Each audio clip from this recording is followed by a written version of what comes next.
बात करने के लिए लॉगिन करें www.astrotak.com।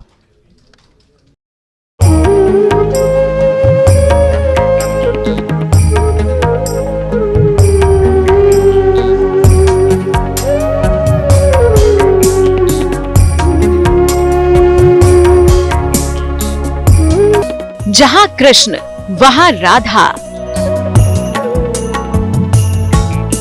राधा बिना शाम है आधा।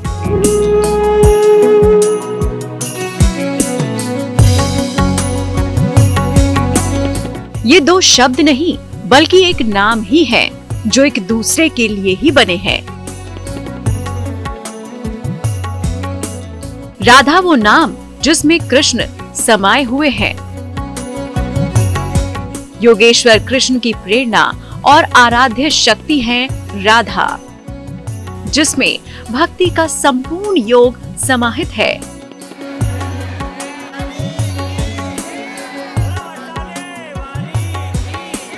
जिसके बिना कृष्ण की कल्पना अधूरी है, जिनसे कृष्ण होते हैं पूर्ण। श्री कृष्ण और राधा अपने अटूट निस्वार्थ प्रेम के कारण ही सच्चे प्रेम के प्रतीक माने गए हैं। जो राधा कृष्ण का जो प्रेम है, अगर आप तंत्र शास्त्र में देखो तो स्पष्ट लिखा है, जब भगवान शंकर और माँ पार्वती के मन में विपरीत रति की इच्छा हुई तो भगवान कृष्ण जो थे, भगवान जो शंकर थे वो राधा बन गए और माँ पार्वती, माँ काली वो कृष्ण बन गई। इसलिए आप देखें, ओम क्लीं कृष्णाय नमः, ओम क्लीं कालिके नमः, इनका मंत्र, बीज मंत्र एक ही है। और भगवान शंकर जो हैं वो राधा के रूप में आए और रास रचाया उन्होंने। वो एक विशेष उल्लास को विशेष उसको देने वाली है। ये इसका विशेष महत्व है राधा अष्टमी का। कहते हैं राधा धरती पर कृष्ण की इच्छा से ही आई। कहते हैं जन्म के 11 महीनों तक राधा ने अपनी आंखें नहीं खोली थी। कुछ दिन बाद वो बरसाने चली गई, जहां पर आज भी राधा रानी का महल मौजूद है। राधा जी वृंदावन की अधीश्वरी हैं। वृंदावन से 43 किलोमीटर दूर बरसाना के ब्रह्माचल पर्वत पर राधा रानी लाडली सरकार स्वरूप में विराजती हैं।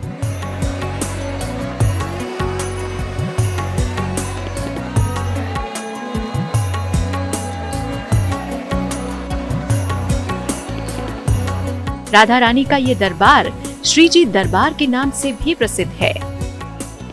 श्री यानी लक्ष्मी। कहते हैं कि इस दरबार में राधा रानी प्रेम के अखंड आशीर्वाद के साथ धन और ऐश्वर्य का भी वरदान देती हैं।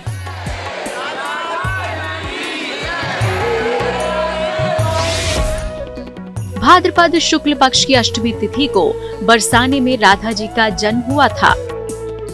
इस दिन को राधा अष्टमी के नाम से मनाया जाता है। राधा जी का जन्म कृष्ण के साथ सृष्टि में प्रेम भाव मजबूत करने के लिए हुआ था।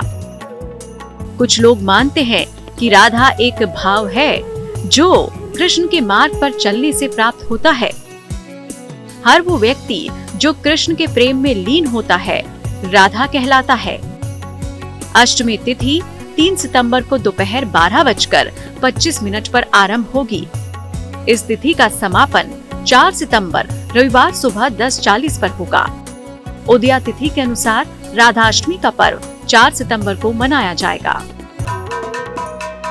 जब राधा अष्टमी का त्योहार करीब आता है तो राधे के भक्त राधे की धुन में सराबोर हो जाते हैं।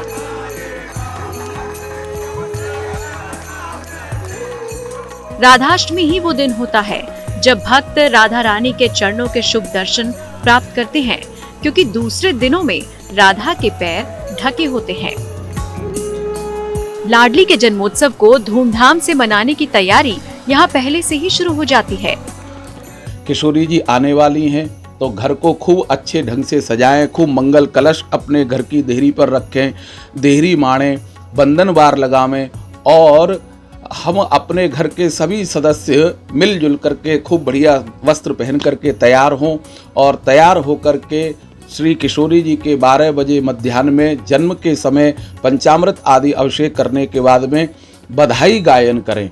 किशोरी जी के प्राकट्य की बधाइयों का गान करके सभी घर के परिवारी सदस्य मिलकर के नृत्य करें, आनंद उत्सव मनावें। अपने सभी प्रेमी जनों को बुला करके आनंद उत्सव मना करके यह उत्सव मनाना चाहिए।